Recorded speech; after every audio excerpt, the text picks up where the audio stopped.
Hey peeps, it's your Uncle Mongrel here, just giving you a shout out about Reaper Apparel Company. They are sponsors of the show and of me personally. So do me a favor, go check them out at reaperapparelco.com. Some great motivational, inspirational designs, t-shirts, hats, hoodies, flannels. Check them out, man. Really cool stuff. I just got mine in the mail yesterday, and I will be posting some pictures of that as well. You got t-shirt sizes up to 4XL, guys. Okay, I'm a big boy and I need the 4XL, and there's a lot of these design companies that don't have clothes our size. These guys go all the way up to 4XL. Check them out, and reaperapparelco.com, and use promo code Uncle Mongrel, and you'll get an extra 10% off. All right, that's it. Peace. Oh, and just like that, we are back from the commercial break. Y'all didn't realize this, but while y'all were listening to the commercial, we loaded up the dishwasher and cleaned up a lot of stuff around here. And we'll get to that, where here is in a little bit. So this is the second half. This is the fluff. This is the fun stuff, and we're going to get a little weird. Okay. Sorry I laugh when you say that, because we're weird. If you just only knew. Yeah, well, seriously.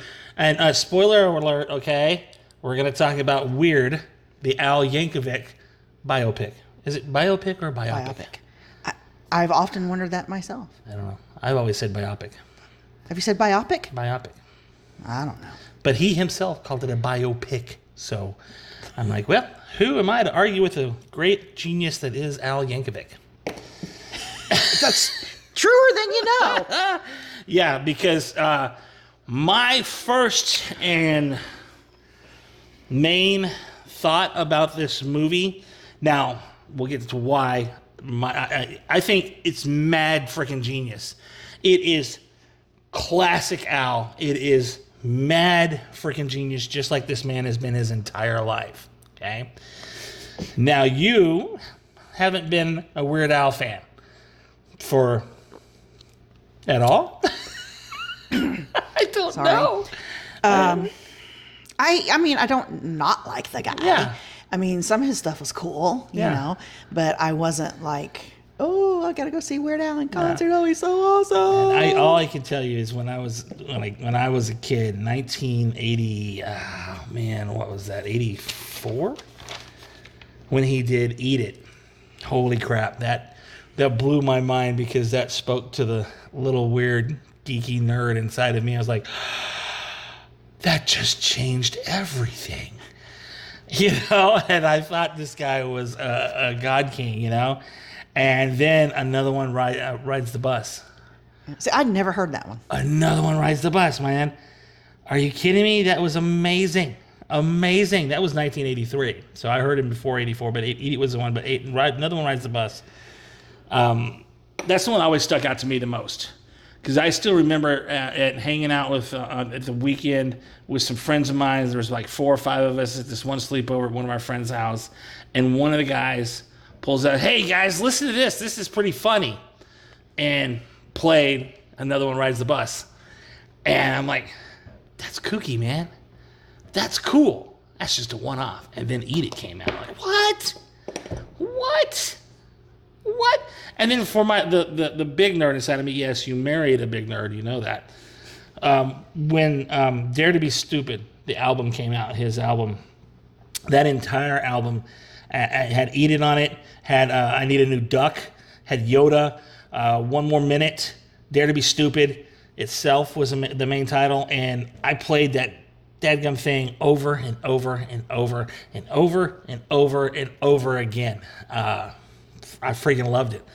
And I passed that on to the girls. So Taylor's the one that's really latched on to Weird Al, and that's cool. Surprising. Taylor's my little weird bug. She's my little weird bug like me, Each one of the 3 girls has their own part of my characteristics, and it's kind of cool to see. They're all totally individual, totally different. And it's really cool to see. But the weird side of me with the Weird Al, that's Taylor picked that up. So anyway, so Taylor, I know you haven't watched this movie. Don't turn off the radio now. Don't listen from here forward. Don't listen here forward, okay? Because what you need to know is this is all a giant parody. It's all a giant parody. Of course, it's Weird Al. Of course, the biopic about his life is going to be a parody. And it actually it's based off of a Funny or Die skit from 2010 that was a mockumentary trailer for this biopic. I still don't know what the hell to call it. For the story. Yeah, for the story. And my God, I watched that skit and I laughed. Yeah, I laughed. And it's funny, I watched an interview with Weird Al and they asked him how he finally decided to come up with a movie. He says, well, it started from this skit. And he said that he loved the skit and it got a lot of traction, and he played the character that he plays in the movie, in the skit. And he plays the skit at every one of his shows. And for 9 years, everybody's like, we loved it. When's the movie coming out? And he would laugh and tell him, oh, it's just a skit, right? But after 9 years, he finally sat down with Erica, what's it, Appel or Apple? Appel? Appel? Yeah, Appel. I think I'm it's not sure Appel. how he I think it's pronounces Appel. it. Eric Appel. The guy who did the skit, and said, you know what? Maybe we ought to make this movie. And that's what they did.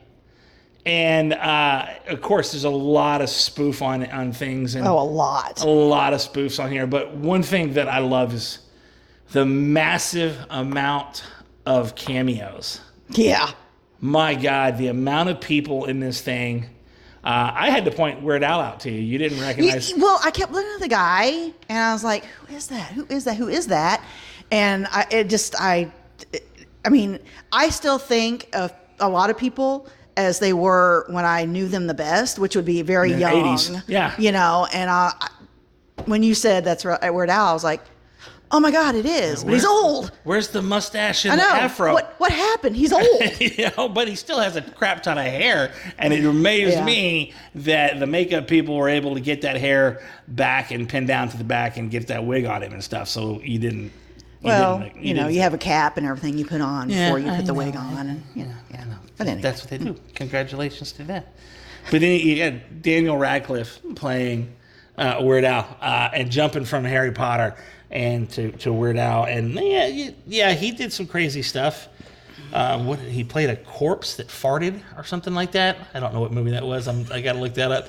And then somebody that grew devil horns. Like, holy crap, he was really, after Harry Potter, he really tried to break himself of that mold. He did not want to get pigeonholed. And that's cool. Mad respect for you doing that, because look, they wanted somebody that could do dramatic acting and yet play the serious funny card, and you freaking nailed it. He still looks like that little kid to me, though. He does though, doesn't Poor he? guy. He's so freaking cute. He is. So cute. He's like Elijah Wood. I know, right? He's like Elijah Wood. Yeah. Yeah. In person, I'm like, oh my God, you are so tiny. I could put you in my pocket and walk away with you. It's like the boys who never grew up. Yeah. Yeah. Elijah didn't think that comment was funny. Oh. Yeah. Oh. You still drink a beer with me. I don't care. Yeah, whatever. Anyway. Are you name dropping? Yes, I name dropped. Woo! Okay. It's going to happen. Yeah. I've always said that you're like Forrest Gump. Yeah. It seems like you were just always running into things. There, you know? For the weirdest things. It's like, did I ever tell you the story? Yeah, she told me the story. Anyway. So Daniel Radcliffe, like Elijah Wood, is tiny.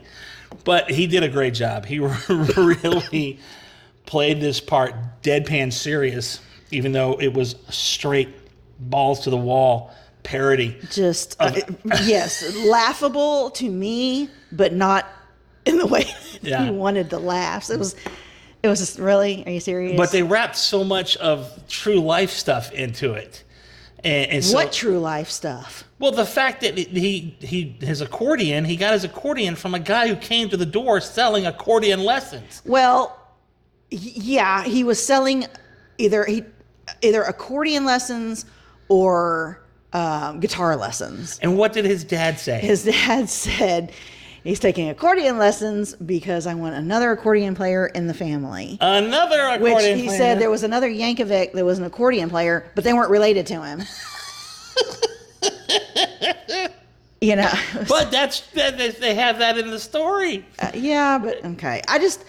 I really honestly, after about halfway through this movie. You checked out, didn't you? Honestly. I didn't check out, but I went into, because the way he played his dad was like this jerk who never said a kind word to him, and his parents wanted him to be the exact opposite of what he was and who he was and what he wanted. You know, it was just like, oh my God, this kid didn't go jump off a bridge. You know, and so I was like, okay. So I had to look him up, and I had to read whatever they had on his life.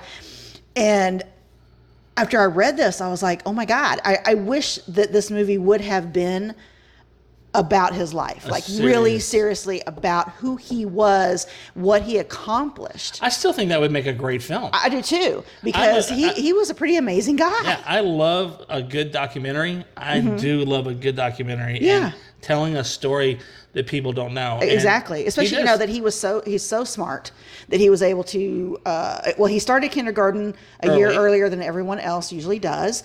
And by the time he was supposed to go in second grade, he skipped it. Yeah. And he went to college, and he was valedictorian of his class in high school. He started at 12 at high school, 12 years old at high school, and graduated at 16.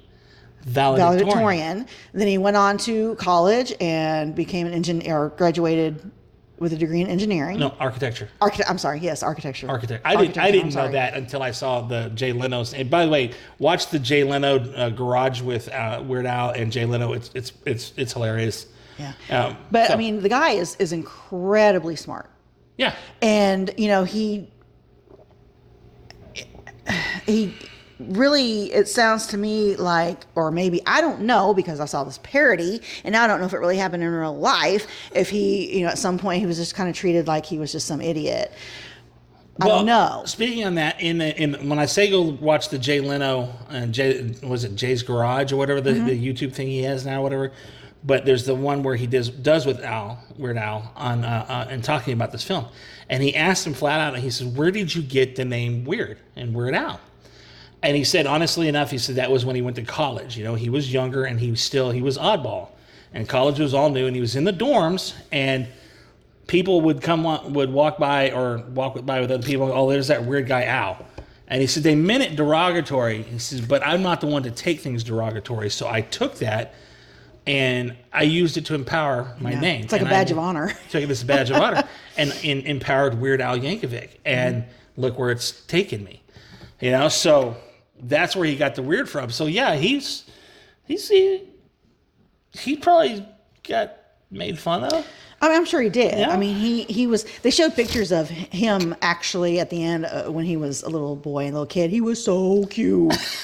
Oh my gosh, he really was. But you know, as he grew older with the curly hair and stuff, and he was kind of geeky. So yeah, I'm sure absolutely he was made fun of.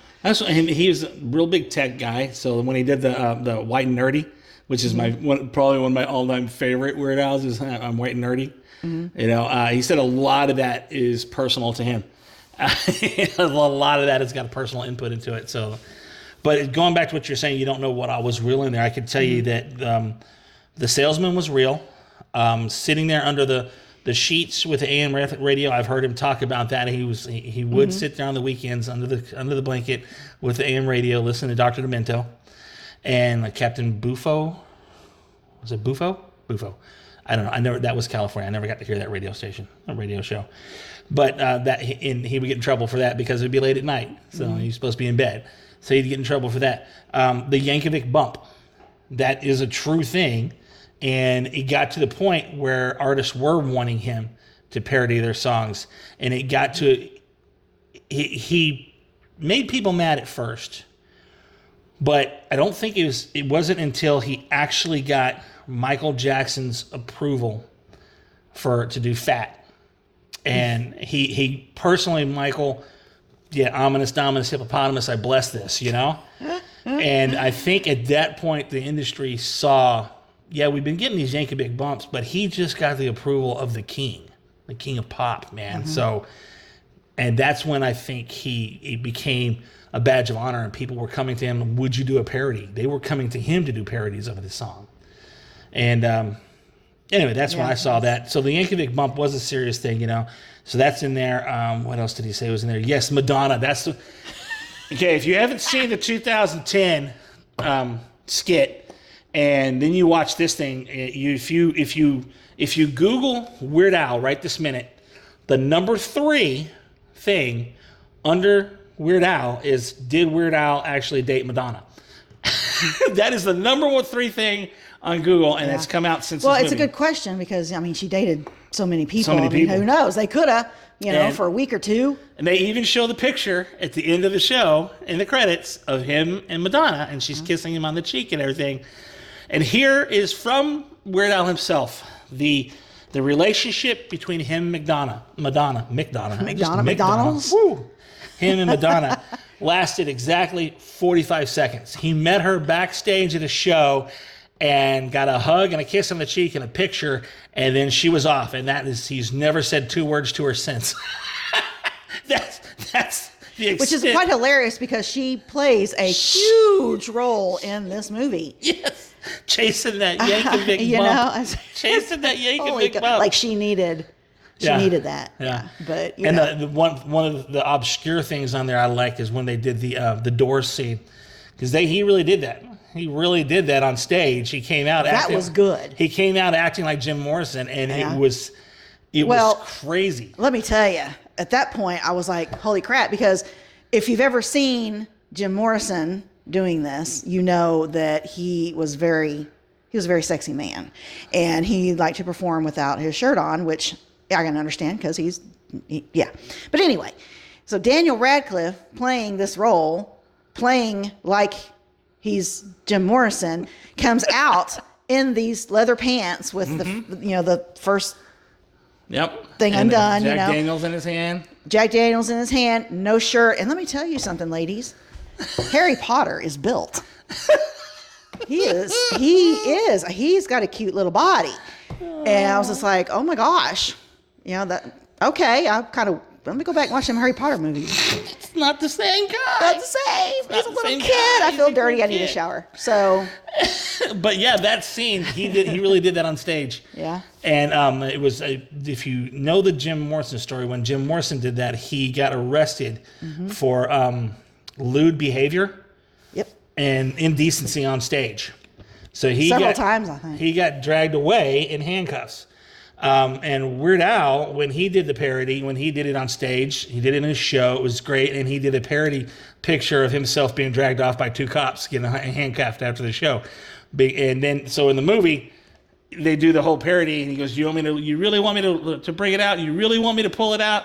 Here's the spoiler, all right? He turns around, and instead of ripping off the pants, he rips out an accordion, and 2 cops jumping from the side of the stage. You really want me to pull it out? Yeah. So it's freaking hilarious, but it's like spot on. Looking at some of the old footage of that time that Al did that on stage, it was really awesome. So that was real and stuff. There's a lot of real into it. There's a lot of real. Yeah, and one of the things I found out when I was reading his story was, I can't remember the exact year. 2000. Was it 2010? Something like that. 2010, something like that. I think it was a 10. Could be wrong, but I think it was 2010. Both of his parents died. Yeah. They found both of them dead in their house from carbon monoxide poisoning. They said that they found that the fireplace. Yeah. There was something wrong with the fireplace, and that's so they both died.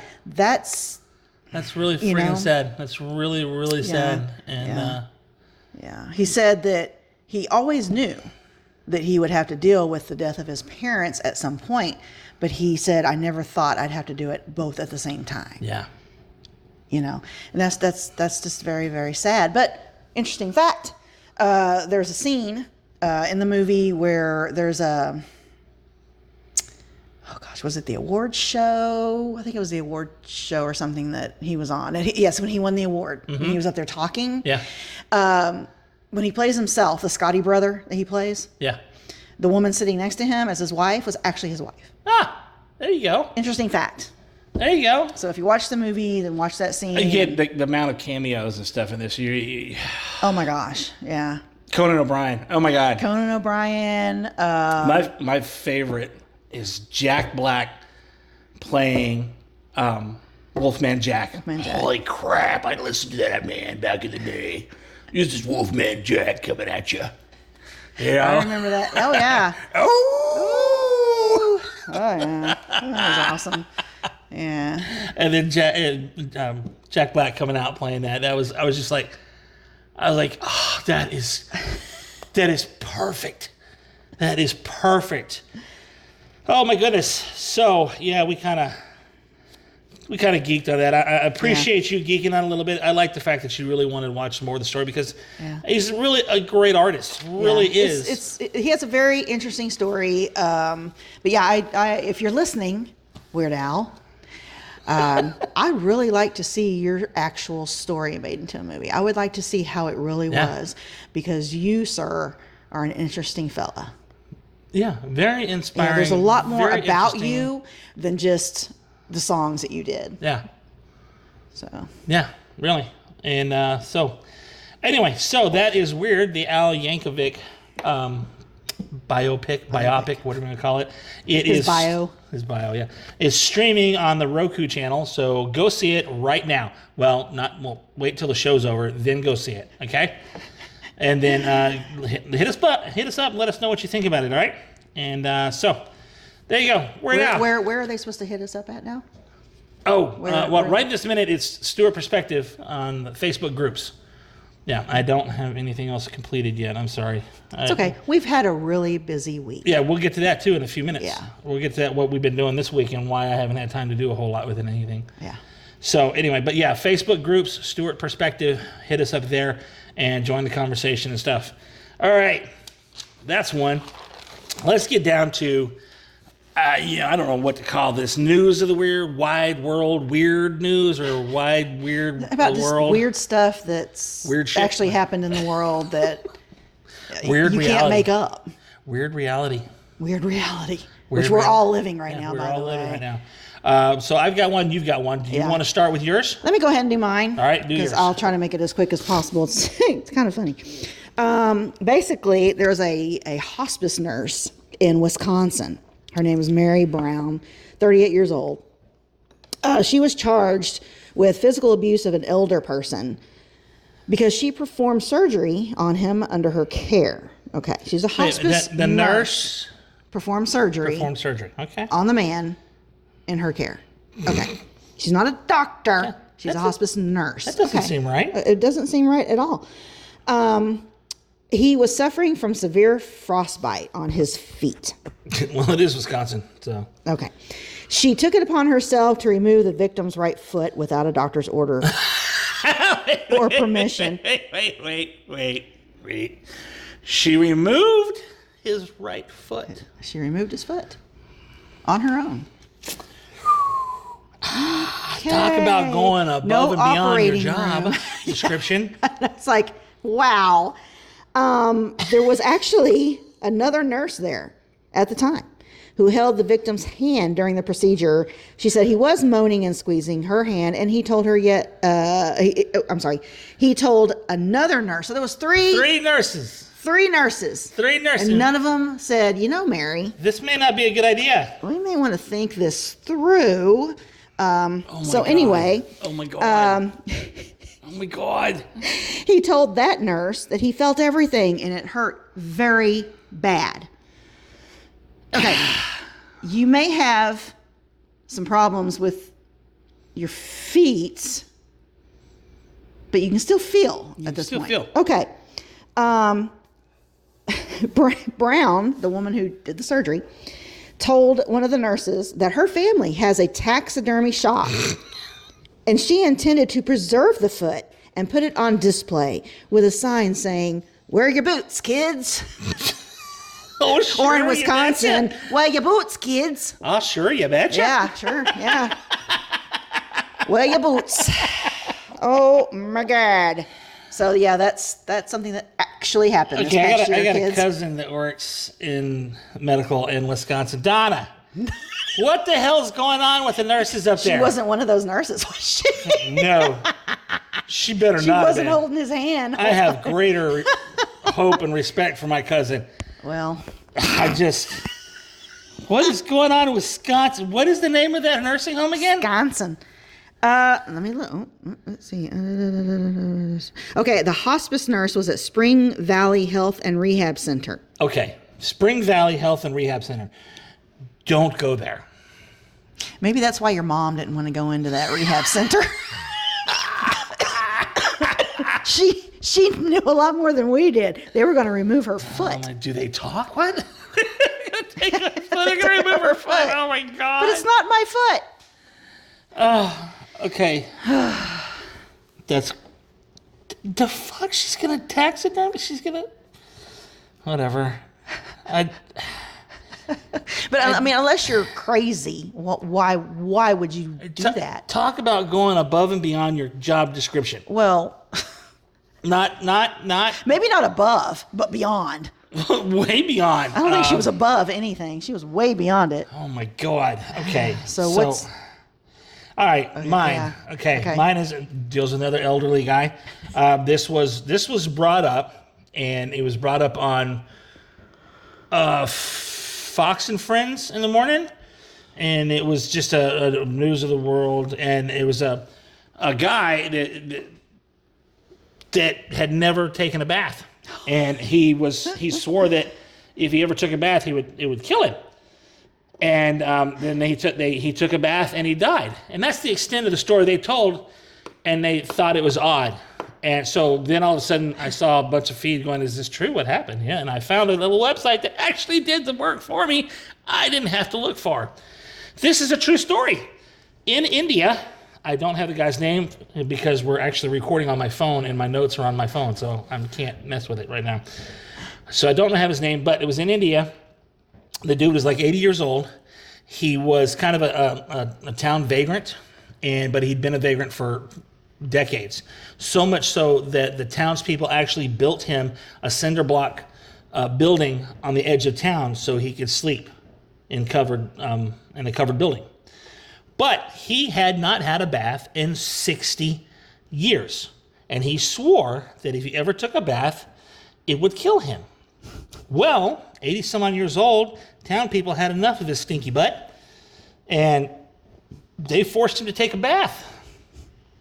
Washed him up, cleaned him up, and shortly thereafter, he got sick. And lo and behold, he got a little worse, and he died.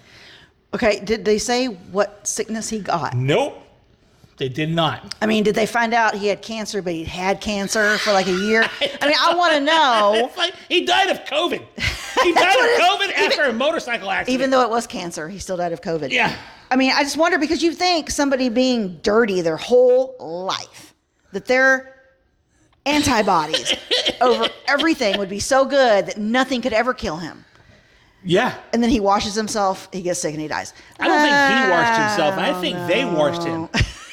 Well, maybe something they did killed him. I don't know. It's weird. They washed him. But yeah, sure enough, he died. I don't know why they found it necessary after all those years, and they gave him a home to live in. Why? Let's leave him alone. I don't know. They didn't. That's a stupid story. It is a stupid story. I got questions. Hold up. We have questions. I have lots of questions. Was it, in fact, COVID, and did he die of a motorcycle accident? Sorry. All right. So that actually happened. But we laugh. But during COVID, there was a man who died in a motorcycle accident, and on his death certificate, it said he died of COVID. Died of COVID. Yeah. Yeah. So that probably happened a lot. And they say that over 500,000 people in the United States died of COVID. I call BS. I want to see every single one of them's chart right now. Yeah. It'll take a little bit to read, but yeah. I know, right? Yeah. So anyway, we don't know how we're going to flesh that out. If it's wide weird world or something, but that's going to be one of the news of the weird, because we like these really wickedly weird stories. Yeah. And brings us back to our up to this week. Why have I not had time to work on anything for the podcast? What have we been doing? We've been running around. Okay, so we are actually right this minute down in Rockport, Texas. We are beyond the mobile studio. That is actually still back in Hutto. We are on the extra mobile, plugged into my phone, recording this, so hopefully it sounds okay. Studio. But we came down here because part of what I wanted to do to kind of rehab and continue to heal and stuff was something that we haven't been able to do in the 2.5 years of full-time RVing. We always want to find a certain type of RV spot or park or something like that, and we go to somewhere that has the options we want, but we never get to something for some reason now that we don't get that. We don't get it, so we have to settle for another spot. So I wanted to take the time, and I wanted to come down and I wanted to find an RV park on the water or as close to on the water as I could, because I want to be able to sit outside of my door, drink a cup of coffee, and look out and see the Gulf. That's what I want. I want to be able to breathe and take the time to see that, because we traveled all over the world, all over the eastern seaboard, and I was working all the time. I didn't get to see a whole lot, you know. So that's what we did. We came down and we had a plan. We had 2.5 days. We were going to travel up and down the Texas coast here and check out RV parks. And there are hundreds of them. I mean, every 5 feet, there is an RV park of some kind. It may not be 5-star. It may be a 1-star. It may be some guy yard that's got a that lot set in up there. 3 in his yard. Yeah. And we found one of those, really. A couple, well, 3 or 4 of them, actually. Some of them were pretty cute. Anyway. Anyway, so it's been, we've spent 2.5 days driving. And we've seen a lot. And a lot of the stuff we've seen is, I think you put it best, if you are a young man trying to... Or even an old man. Or an old man. trying to leave the world or hide out or get away from everything. I call it the lost boy syndrome. If you wanted to be a lost boy and get the hell away from everything, that there are RV parks here that you could just roll up a piece of shit RV. It would be great for somebody.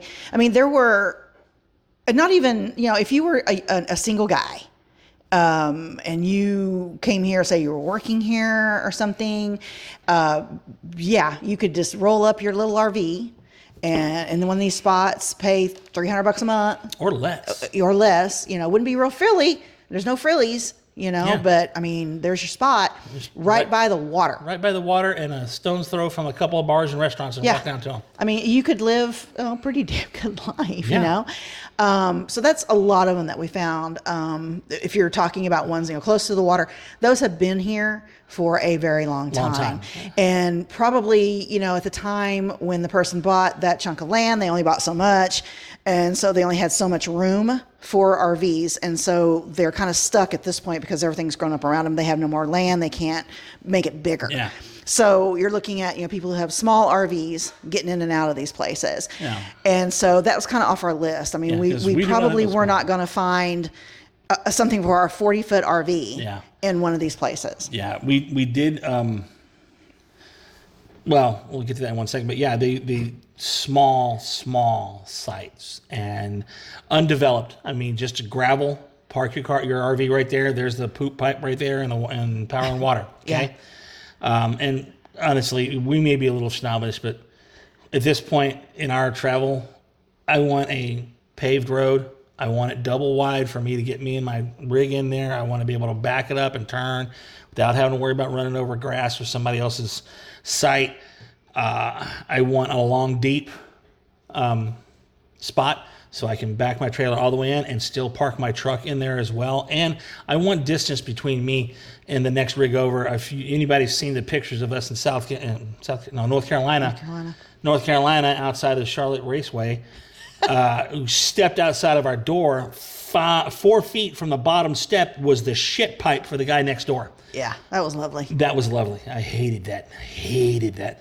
So I'm beyond that. I'm beyond trying to squeeze in those things. And I love the fact that they were one of them had a spot that you looked out. Our RV has a window right in the front where if you were to back it in, you'd be looking out to where the truck would be. So you're looking out the front of the trailer there. So if we'd have backed it in, we'd have been looking right down the walkway to the beach. and the water, and that was awesome. But it was rinky-dink, shitty little park that there's no way I could get that our RV twisted and turned around some of those other ones that were in there. Yeah. It was just very small. Very, very small. It would have been a crazy fest. It would have been nuts. So. And then we found one on Mustang Island. Was it Oceanfront? Beautiful. Yeah. The Oceanfront? On the beach. On the beach. No, on the beach is the one that was tiny. Oh, that was the tiny one? That was the really tiny one. Oh, crap. I don't remember the name of that one. Oh. Like we said, we saw so many. So many. So many. I think, what did I tell you a minute ago? I think I calculated. We saw 25. We had 26 to go to. So we drove up and down the Gulf Coast here, looking at 26 RV parks. Now, I say we looked at 25. We had 26 total, and we did not look at the 26th one because the 25th one had exactly what we were looking for. And we'll go over that in just a second. Robin is looking for it. Where is it? I thought I wrote Something next to it how much. Primo. Is there one that says Primo on it? Where's that? No, that was the note.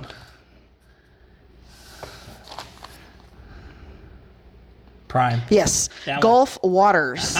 Gulf Waters.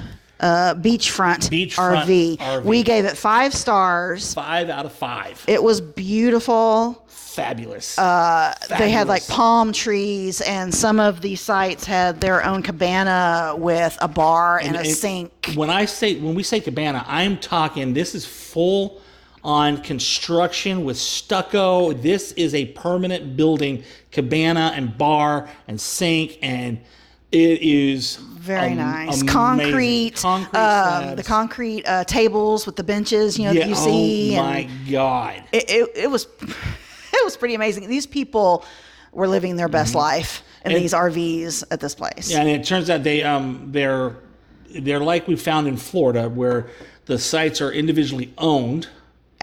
And when they're not being used by that individual, they rent them out. The place rents them out for them. For them. And they had their own individual boardwalk going down to the beach. Yeah. Specifically for that park. People had their golf carts, and they would just get on that little path and right down to the beach. Man. It was pretty amazing. It was amazing. And the one didn't even back up to a pond. The one that they Yes. It backed up to a pond. They had 4 ponds. And she told us which one was available for us in January if we wanted it. Told us which one it was. And so we went around and we found it, and it was amazing. It, like you said, you backed into the space, backed up right on this huge, nice, beautiful pond that they have. And it had a little area that kind of went down from the back to the pond where there was like a table and chairs and stuff. Yeah. Where you could actually sit right there on the water. It just, man, it was.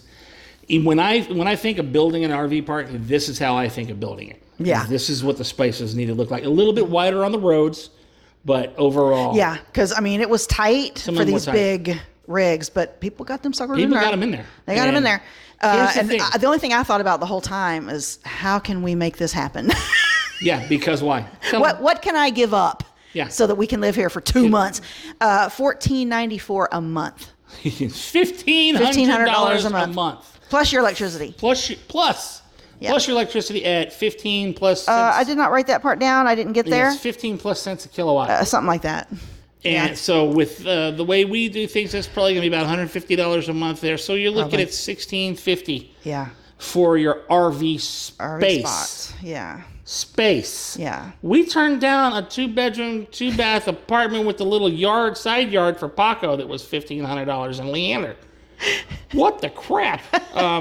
We were thinking about it. We were trying how we. I was sitting there going through the budget in my head. It's like, okay, what can we give up? What can we do? Because it was amazing. Yeah. And then as we searched, we found that was the anomaly. Yeah. That was the anomaly. Yeah. The majority of the price ranging around down here is running anywhere we found. For the spots that we would want, $550 to $575. Yeah, $550 to $575. Mm-hmm. And plus electricity. Yeah. So those are the ones we want. Like I said, it's a double wide road. And we found a couple of them really good. Southern Country Oaks. Or Southern Oaks Countries. Southern Oaks, I don't have anything written by. Did we go to that one? Yeah, that's the one that the guy was going to call us back on. Right, Southern Oaks, yes. That thing, they have 4 fishing ponds that are ginormous. They have dog parks. They have trails everywhere. They have tennis courts, pickleball courts. They have heated pool. And oh my God, this place was, this was it. I saw it, this is it. Yep. But we had to get on the waiting list to the office, but we got to drive around, and there's a section of these privately owned ones. And as we drove into the privately owned one just to go check them out to see what people had done, just as you drive in, there's one that rents by the individual. Yeah, the individual owned it, but they're not there full time. A lot of these people aren't. And so he was wanting to rent it out on the months, and he's not there. And so I texted him and just say, hey, I'm just wondering how much you're asking for rent on your. And he got back with me a couple hours later. He's probably at work or something, and he said he was asking $550 plus electric. And it's not bad. This place. I was like, the only problem is we're not wanting it right this second. Right this second, yeah. And I didn't want to ask him, will you save it for us, for January? Yeah. But I said, I know you probably want to rent it out ASAP, but we're not looking until January. So if you still have it at the end of December, would you let us know? He said, absolutely. But there was spots in there that were currently for sale that you could get for, what was it, 82,000. 82.9, I think. 82.9. Yeah, and then the one that was right by the pond was 92.9. Yeah, the one that was right there with the nice area by the pond. But the spots were pretty big, and people had built actual houses. Yeah, little. They're on their lot. You can't have a house. So this was like supposed to be a garage, but it's like a tiny freaking home. Well, they're tiny homes. Well, there was a couple that weren't that tiny.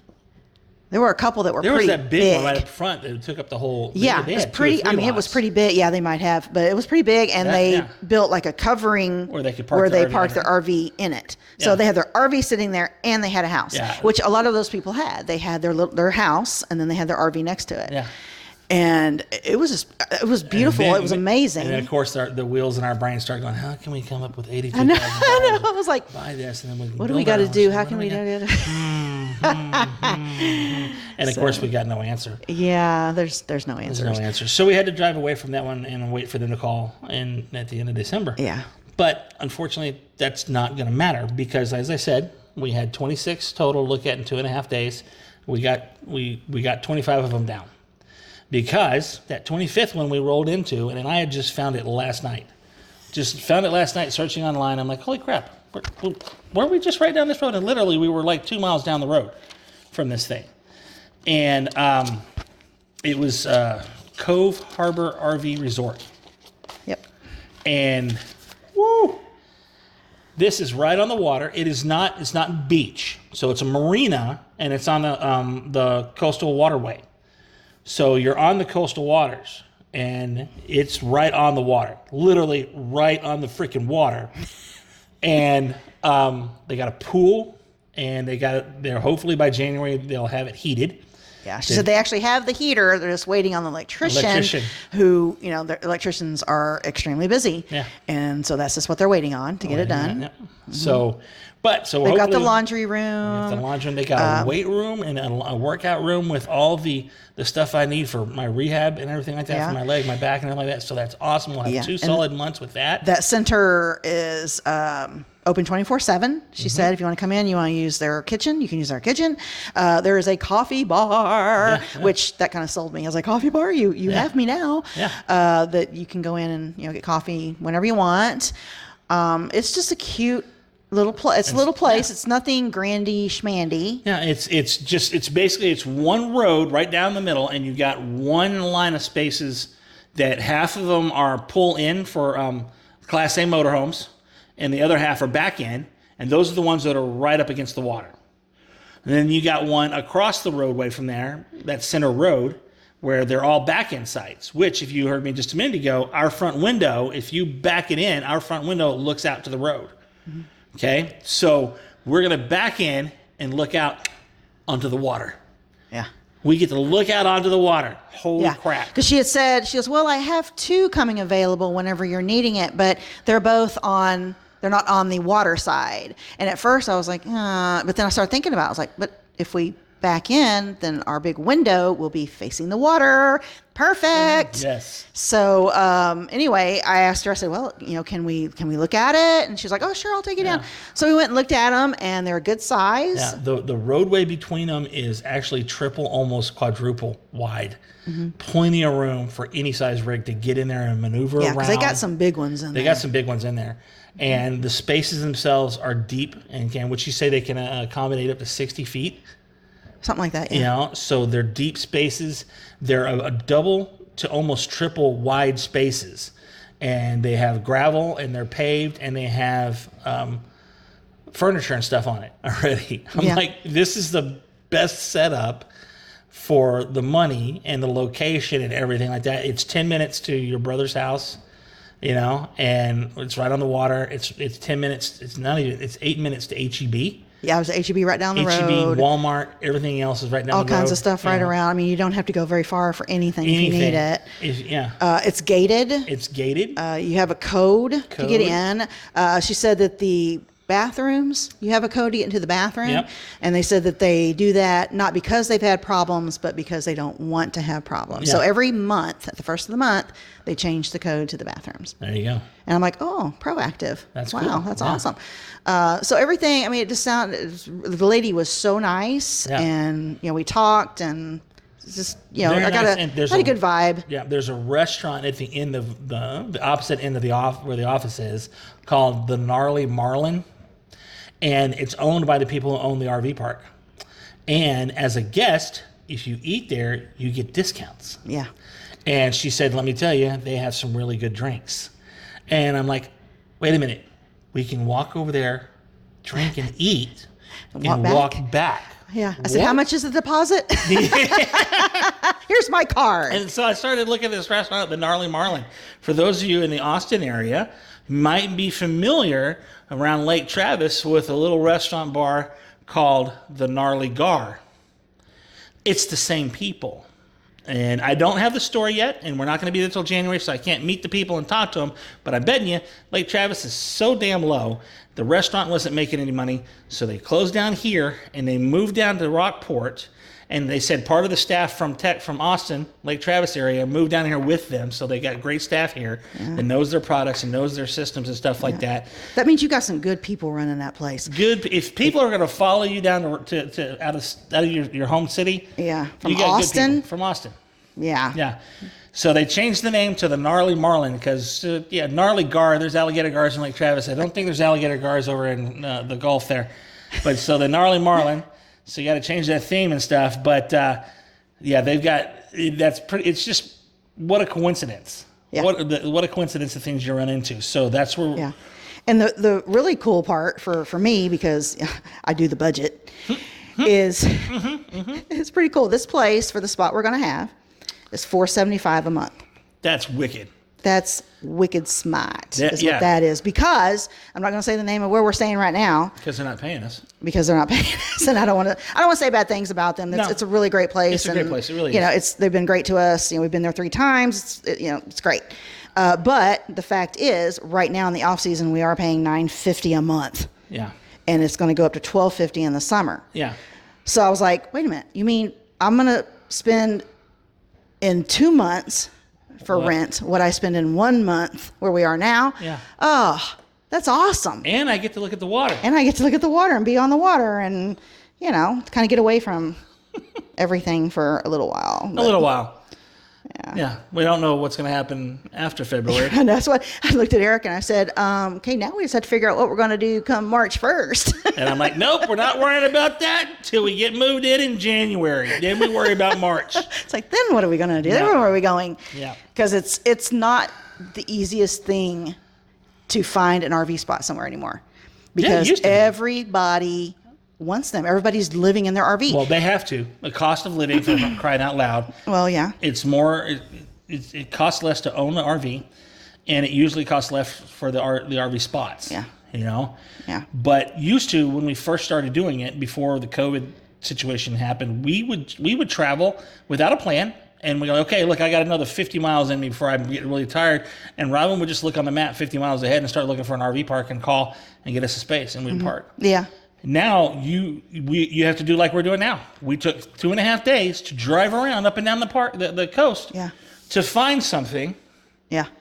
And when you found what you wanted, pull the trigger. Yeah. Get it. Because, I mean, a lot of them, we looked, and we're like, oh, this is kind of nice. And we'd go in and talk to the people. And we'd be like, okay, well, we're looking for a spot. And they'd just start shaking their head automatically. Yeah. It's like, I don't have anything right now. I'm like, well, what about starting in January? Don't think so, but let me look, and sometimes, they'd be like, oh, I have one coming available, and it's the crappiest one in the park. And then we had like one park that we found was had a spot right on the water. It was empty. I was like, I want this one. Yeah. What do we got? What is it going to take? And I kept asking the lady about it, and she kept sidestepping. And finally, she says, "Oh no, that one's rented out already for the year." Yeah, like, he rents it a year at a time. And I'm like, he's not even here. I mean, can you call him and see, hey, would you like these two people to, pay your rent for you for a couple of months? Yeah. And which would be the smart thing to do. And then they had a million other spots that were empty already, and she gives us a map of where the spots would be, and we drove around and look at them. I'm like. And they're all in the same. It was like 5 of them, all in the same little area. Yeah, and it was the crappy part, Which, if you're desperate, I guess. Yeah. But we're not desperate. We're not desperate. But for people out there that really are needing it, because so many people travel, so many men nowadays, and women, but more men I've met than women, travel to do their work. Yeah. Because a lot of it's construction, and you have to go where the big construction stuff is. Absolutely. Like a lot of the guys that came to the Austin area for the Tesla plant when it was building. Yeah. Right now, you have a lot of people because Samsung is being built. So you have a lot of those, people that are traveling, and they have to have a spot, and so they're kind of, they get stuck with what the rich people, the snowbirds, the people that, I'm sorry, retired folks. There's a lot of those out there too that are living that RV thing. But it's so hard nowadays to find an RV spot. It is. It really is. So we had thought about we've been thinking about it for a long time. Ooh, I wish we, could open up a nice RV place. Not just, get some grass and put some septic on it and say, here, park here, Just have a nice place. I don't need anything huge. I honestly want like about 10 to 15 spots. And I want a nice little pool, a nice little room, kind of like this place we're at. Mm-hmm. That we're talking about. We're coming to in January. Something like that. Mm-hmm. But I want the spots to be done very, very well. Mm-hmm. And I want the property to be clean. I want it to be something that people will talk about. And then I can charge a decent rate. Yeah. And get the clientele in there that will be clean and neat, because there's some of them, like we said, the Lost Boys. In fact, there was one of the parks that was actually called Lost Buoys RV Park. All right. So, yeah. Interesting. But, and of course, nowadays, if you build a nice park where you only have 10 to 15 spots, I can bet you those 10 to 15 spots could be people that are going to live there. Yeah. I'm getting this spot. It's mine until I die, because this is where I'm. Yeah. This is me. This is where we met one Seagrass RV park. Mm-hmm. Drove around. The first front half we weren't that impressed with. It's a little bit older, so we went to the back part. Mm-hmm. Turns out those are the premium spots, which is what we wanted anyway. Yeah. Well, the ones in the middle were more the smaller, a little bit closer together, kind of not the cheaper area. Yeah. So we stopped back at the office to go in and talk to somebody, and there was an elderly lady coming out of the laundry room, loaded her stuff up, and we started to head to the office. She said hi, and she said, "Oh, the office is closed because of Veterans Day." And I'm like, "Oh, I get it. I should have thought about that. Right. Should have thought about that." So I just started talking to her. I said, "Well, do you know what are the rates around here like?" And we started talking to her, and the electricity is 12 kilowatts. It was really good and everything like that. She said the rent was not bad. She pays $475, and she said, "I live here year round." So talking what Rob was talking about, people are doing that's where they live year round. And she, turns out, this small freaking world of the RV park we're going to is owned by the people from Lake Travis. Holy crap. Yeah. This lady we're talking to is from Vermont. Vermont. She's from Vermont, and her son is in Claremont. Claremont. We spent a lot of time in Claremont. It's right around the corner. Over. We got a Pizza Hut over in Claremont. Yeah, where we used to live over there in that area. So weird. Yeah, so out of nowhere, just the connections you meet and stuff like that. But again, people living in the RV, because you can get an RV that's nicely set up, and it's a decent price, and you pay $500 a month plus your electricity. And if you're living on a, she said she was paying. I thought she said $425. $425? I think she said four. She said four. I think it was $425. $425 for hers. Because then we started talking about the ones in the back. She said, "Oh, they're more." They're more. Yeah. Well, we we figured. Premium, so we kind of figured that. Yeah. But yeah, so Robin's right. If you do a decent park, then people are going to move in, and they're going to be staying there. Yeah, they're going to stay there. If you treat them right. Yeah. And you have a good place, and they'll stay, and you don't ever have to worry about. These people that do these, nightly, in and out. That's a nightmare. I suppose that's a nightmare.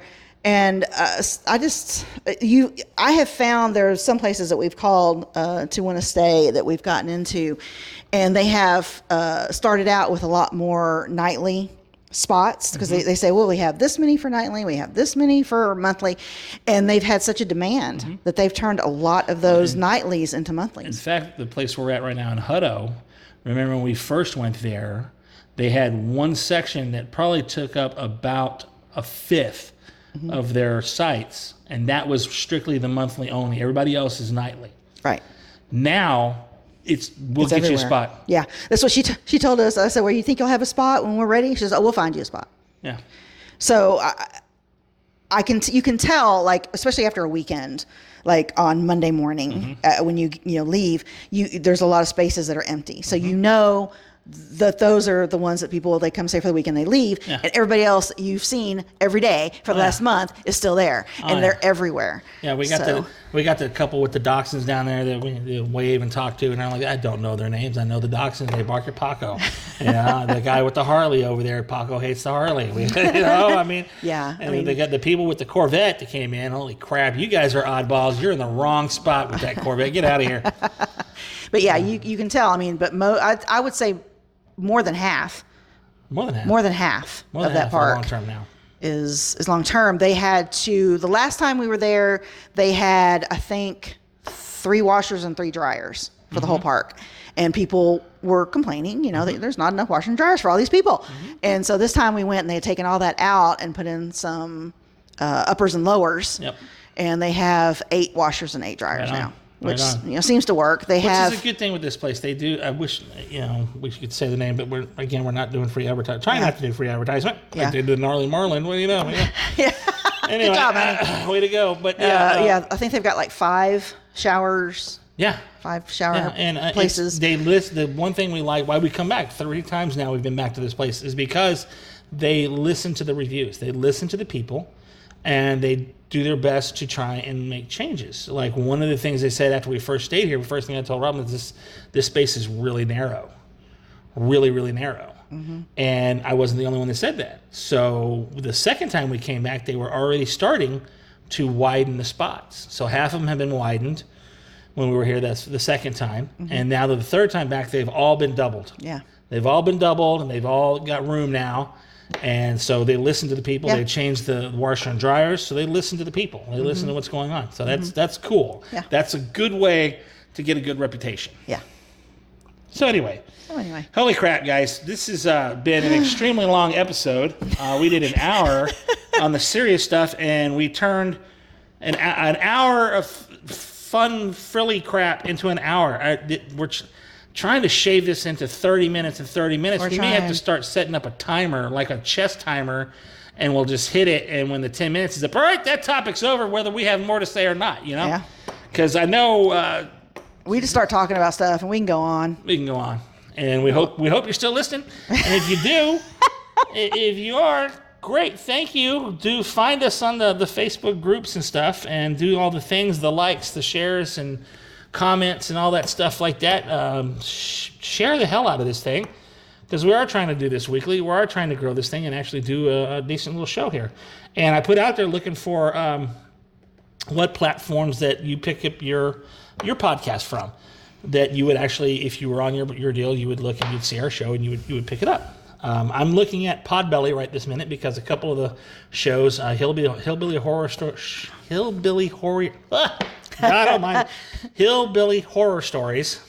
and Graveyard Tales, two of my personal favorites, are on Podbelly.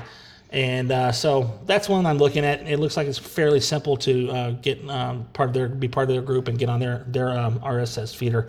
But for right now, I'll be launching and trying to edit things down and launch onto our own RSS feeder for audio, and I'll also be doing it as a YouTube format on our Random Access Web TV. But okay, I'm done. You done? Okay. I think so. Holy crap. All right. I think so. Let's call this one a wrap, everybody. Okay. All right. Love, peace, and bacon grease, y'all. Bacon. See you next week. I have seen all the outer limits of your gutted smile. Uncle Mongrel here, just giving you a shout out about Reaper Apparel Company. They are sponsors of the show and of me personally. So do me a favor, go check them out at reaperapparelco.com. Some great motivational, inspirational designs, t-shirts, hats, hoodies, flannels. Check them out, man. Really cool stuff. I just got mine in the mail yesterday, and I will be posting some pictures of that as well. You got t-shirt sizes up to 4XL, guys. Okay, I'm a big boy and I need the 4XL, and there's a lot of these design companies that don't have clothes our size. These guys go all the way up to 4XL. Check them out, and reaperapparelco.com, and use promo code Uncle Mongrel, and you'll get an extra 10% off. All right, that's it. Peace.